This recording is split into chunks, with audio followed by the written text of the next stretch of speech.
Eye of the Beholder by Ruth Nordin, Chapter 12. 3 days later, Mary sat on the bed, sewing a dress for Cassie. The sunlight pouring through the window gave her ample light. The smell from the cooling apple pie should have given her the calm it usually did, but she wondered if it would please Dave enough so he would be happy with her. She pulled a thread through the soft purple fabric and paused. Cassie was beautiful. She didn't need a fashionable dress to look good. Men had no trouble praising her. Neil certainly enjoyed being married to her. Maybe Dave wished that he had married her as well. Brushing the tears from her eyes, she added a button to the waistline and pulled a thread through the small hole. What could a woman do when men judged by the outward appearance? If Dave had married Cassie and she suffered the miscarriage, Dave would still want to be intimate with her. I was only attractive when I was expecting, Mary thought. It was the child he wanted, not me.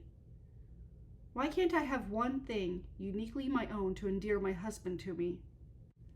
The door swung open. She bolted off the bed, dropping the dress to the floor. Bending down to pick it up, she didn't see who entered the house.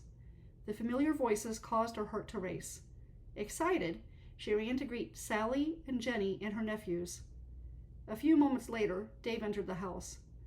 I thought I recognized that buggy out there. We came by for a visit, Sally replied, a twinkle in her eye.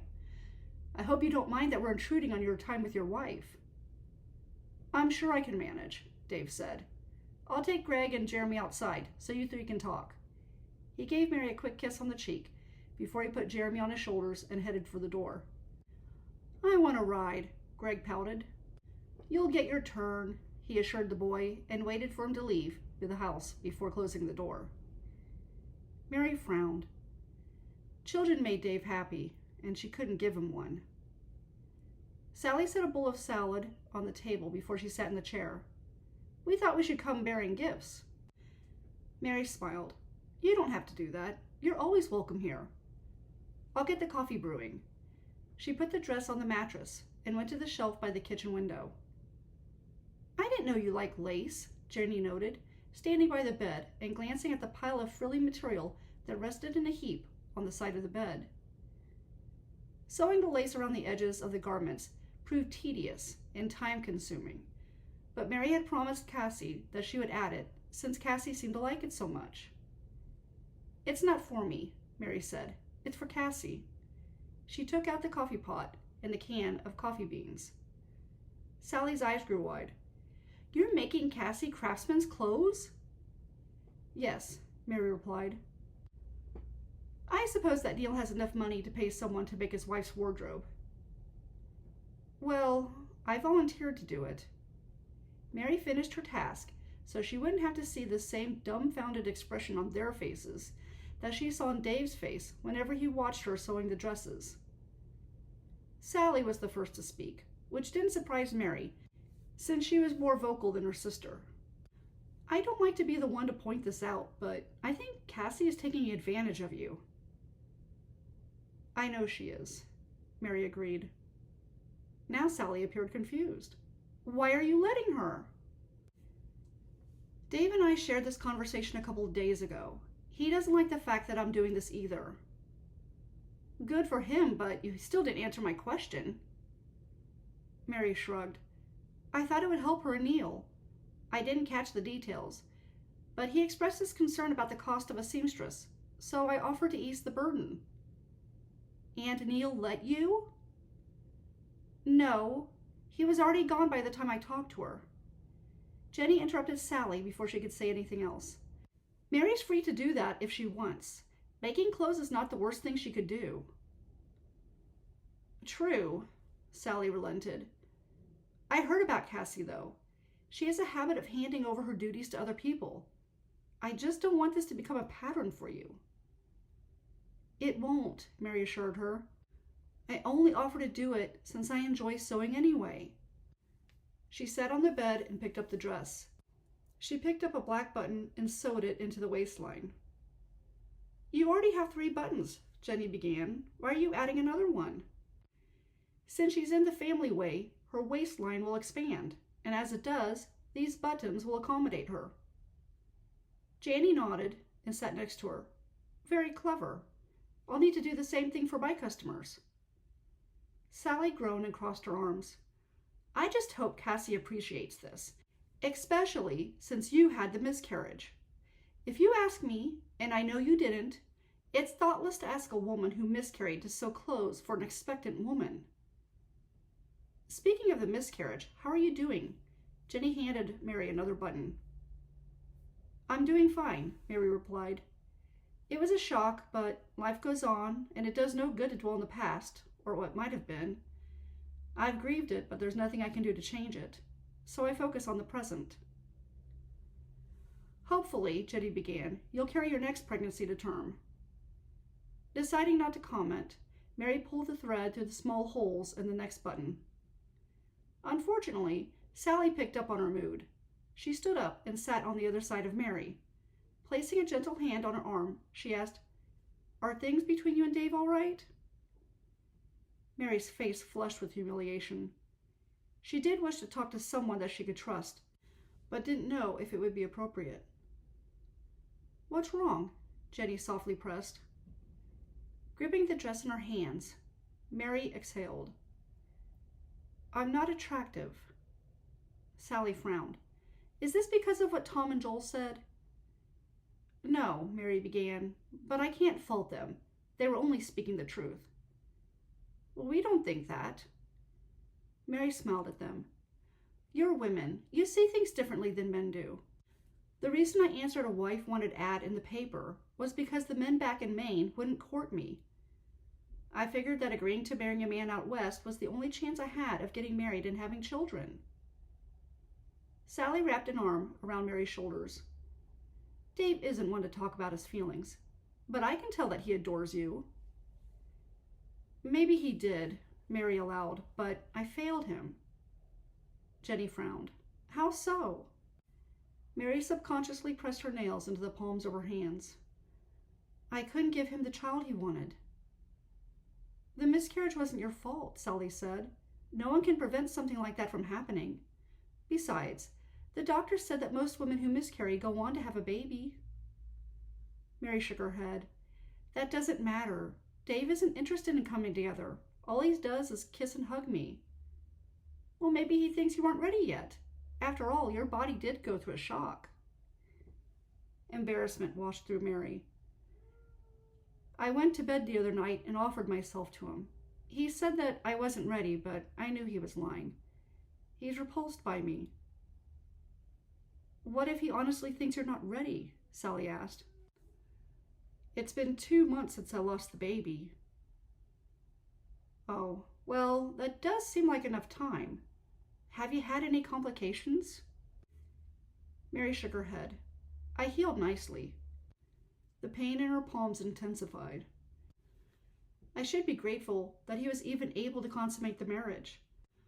Other men have told me that they wouldn't even consider sleeping with me. You're making that up, Jenny insisted. No, I'm not. So Mary's sad confession poured forth. I originally answered Neil's ad. Neil? Sally's eyes widened. Neil Craftsman? Yes. Disgrace tore at her heart as she continued. I came out here to marry him, but he took one look at me and told me that he couldn't get drunk enough to get me with child. Dave overheard and married me out of pity. I was ready to search the want ads in the paper for a job when he proposed to me. For a moment, neither woman spoke, as if they couldn't believe their ears. Slowly, Sally shook her head. David said he would marry you because he felt sorry for you? No, Mary began. He was very noble about it. He said he needed a wife and that I would be doing him a favor if I married him. He didn't want to go through the trouble of posting an ad and waiting for a response. Well, you're better off without Neil anyway. You wouldn't believe the number of women that he's slept with. Mary had heard rumors concerning his loose living. Many times she had found herself feeling grateful that he had rejected her. You won't let anyone know how Dave and I met, will you? It's not exactly a story I want to recall. I like this version better than the one Dave told us, Sally said. It's much more romantic. But we'll keep our lips sealed. Right, Jenny? Jenny nodded. Of course. Relieved, Mary admitted, I am lucky that Dave saved me from a life of spinsterhood. I hope you don't think I'm complaining about him. He's a wonderful man. He praises you to the family, Sally said. He's obviously proud to be your husband. After a moment of silence, she asked, Was he hesitant to be intimate with you before? No, Mary cautiously replied, feeling uneasy about describing their private life. We did it often before the miscarriage. Well, then it stands to reason he's afraid to be intimate with you, Sally decided. Maybe he thinks he'll hurt you. Are you sore down there? After Greg was born, I was sore for months. No, I feel fine. You need to talk to him. Men can't be expected to know these things. Mary didn't feel comfortable following Sally's advice. What if he revealed that the thought of touching her did, in fact, repulse him? What if he had only performed his husbandly duty in order to have a child, and now that he knew it didn't work, he felt no need to do it? It truly was a kindness on Dave's part to try to make her feel attractive. He had even convinced her of it before the miscarriage, but actions spoke louder than words. We happen to think that you are a lovely woman, Jenny told her. Dave must have seen something in you that he liked in order to marry you. He's not one to settle for anything out of pity. He does have a gift for detecting beauty where others don't. It certainly seems that he thinks you're pretty when he looks at you, Sally added. She gently squeezed Mary's shoulder. Just so you know, we are glad he married you. You have made him happy. Mary considered their words. Perhaps Dave didn't see her as romantically appealing, but then again, she hadn't expected love when she married him. Maybe he did value her for her companionship. They seemed to be good friends. It was enough. She could be content with this, but even as the thoughts echoed through her mind, her heart ached. Since when did she yearn for his love? She had been content without it before, but now it didn't seem to be enough. Mary collected the clothes that she'd made for Cassie so she could deliver them to her. Dave insisted on helping her into the wagon after he hitched Lewis and Clark to it. She wasn't looking forward to seeing the beauty, but she wished to get the meeting over with so she could go back to her sewing clothes for her and Dave for the upcoming winter. The end of October was upon them, and the red, orange, and yellow fallen leaves dotted the light green landscape as if someone haphazardly threw together patches for a quilt. Fall in Maine did seem more spectacular, but she wouldn't trade her new home for the endless supply of pretty leaves there. She enjoyed her new world, or at least parts of it. Refusing to utter a complaint for how things might have been if she was still in the family way, she pulled the shawl tightly around her shoulders and turned her thoughts to the rolling hills in the distance. Penny for your thoughts. She glanced at Dave, who had reluctantly agreed to take her to the Craftsman farm. Oh, Mary said, I was just marveling at the pretty scenery. He smiled at her. You go well with it. Uncertain as to his meaning, she shrugged. I do like it here. She clenched the shawl in her hands and returned her gaze to the hills in the distance. That's good, because if you went to Maine, I'd have to find you and bring you home. I wouldn't want to spend the rest of my life without you.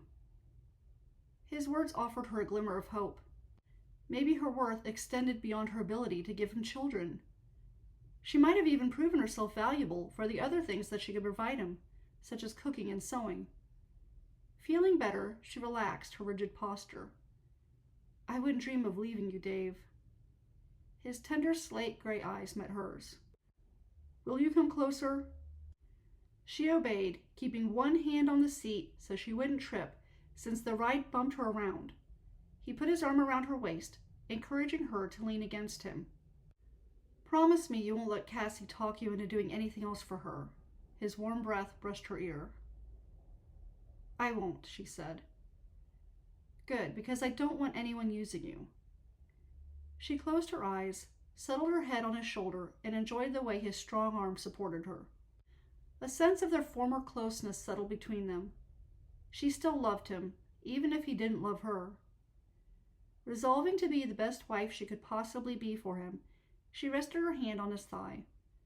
The simple action spoke of familiarity and intimacy, and since she had often done it in the past, she did it out of habit this time.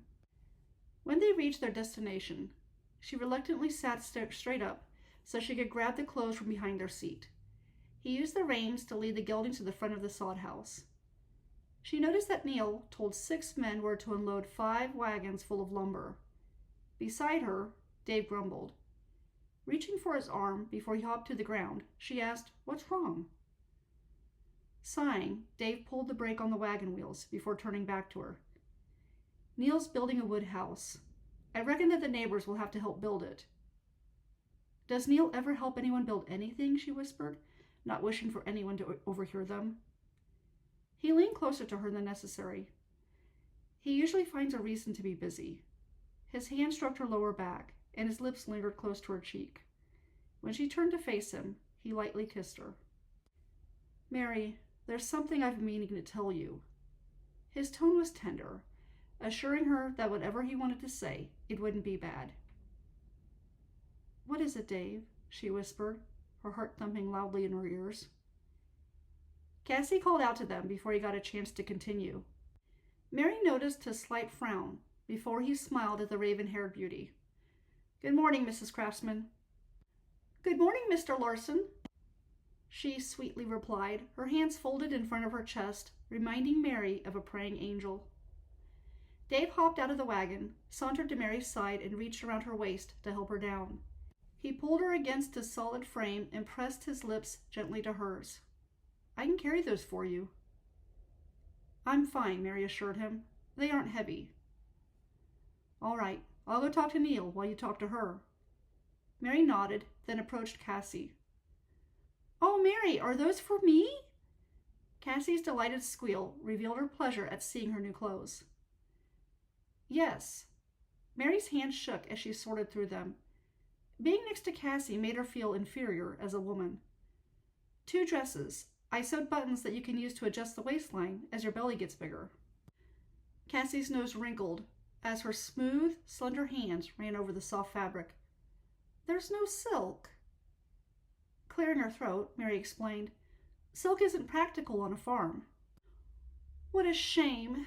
Silk is so luxurious against the skin. I wish I understood what farming entailed before I answered Neil's ad. I admit that I didn't anticipate how different life is out here." She touched Mary's arm. "Tell me, did your husband warn you about living here?" Mary shrugged. "I did some reading on Nebraska after I answered the ad. I knew the general aspects of farming, but I didn't realize how much work it is." "You came from Maine?" Cassie asked. Mary nodded. Cassie began. "I came from Pennsylvania. Well, I guess I should have found out what I was getting myself into. At least I talked Neil into building a reasonable house. I never do feel quite clean when I'm surrounded by so much dirt. Being the wives of farmers isn't easy for us." "Oh, I don't mind it," Mary began. "A home is more than a structure. It's who you're with." Cassie giggled. "You're precious. How wonderful that harsh living hasn't unsettled you. Anyway, thank you for the clothes. You are a gem." Mary doubted the woman's sincerity, but smiled as if she believed her. "Would you like to come inside and get a cup of coffee?" Cassie offered. No, Mary wouldn't. But instead of voicing her true feelings, she joined Cassie. Cassie hung the clothes in the wardrobe. "Would you believe that I'm still exhausted? I had no idea that carrying a child could wipe a woman out. I'm tired all the time, and I feel sick. Why, just the smell of certain foods caused me to vomit." She patted the small mound that sheltered her child. "You'll reap the benefits of being pregnant in a short time," Mary said. For a moment, Mary allowed herself to grieve the fact that she did not experience the great sufferings that Cassie complained about. "The men will expect coffee," Cassie began, "but I can't even smell coffee without getting nauseous. Would you please be a dear, brew hot for them?" She shot Mary a pleading look. biting a cutting remark because Mary realized that Cassie had led her into this house for this reason. Mary glanced out the window. A hot drink should satisfy their thirst. Despite her better judgment, she brewed the coffee while Cassie lied down on the mattress and closed her eyes to rest. As Mary poured coffee into the mugs, Neil entered the place. He stopped when he noticed her. "Good morning, Mrs. Larson." "Good morning, Mr. Craftsman." Mary didn't take her eyes off of the hot, brown liquid as it flowed into the last cup. Neil glanced at Cassie. His jaw clenched, but he didn't say anything to his wife. Instead, he walked over to Mary. "You don't have to make coffee. It's my house. I can do it." "Your wife is tired," Mary replied. "You and the men are working hard out here. Coffee is easy. Here, have a cup. I'll call the other men over to take their cups." Picking up 4 hot cups by the handles, Mary headed for the door. "I'll get that." Neil ran in front of her and turned the doorknob. "Thank you." Feeling awkward, Mary stepped through the doorway. Once Neil shut the door behind him, Neil followed her and whispered, "I'm sorry you had to make coffee and make my wife close." "Don't worry about it," Mary assured him. "I wish I didn't have to," Neil replied. They brought the men their mugs. On her way back to the house to get the 2 last mugs, Dave joined her. "Is anyone giving you a hard time?" "No," Mary said. "Did Cassie help you?" "I don't wish to argue with you, Dave." She softly spoke, realizing the truth would upset him. Her hands clenched the folds of her skirt. "When everyone is done unloading the wagons, we'll go home." His face darkened. "I don't like this. You deserve better treatment." An uneasy tension knotted in her stomach as they stopped 3 feet from the door. She turned to face him, barely noting the men who drank their coffee and laughed. "You treat me well. That's what matters." By the expression on his face, she knew that he still wasn't pleased, though he didn't protest when she went inside the house to retrieve more coffee for the men. She wondered if that she was displeasing him by her response. A half hour later, Maureen Brown brought 2 other women to the farm. Brewing another pot of coffee and cooking lunch, Mary glanced at the door as the 3 giggling women walked into the house as if they owned the place. Cassie, who had fallen asleep on the bed, immediately woke up and grinned at them. "Oh, my dear, you are exhausted," Maureen cooed, rushing over to her and patting her hand. "And isn't it wonderful that Mrs. Larson has come to your aid?"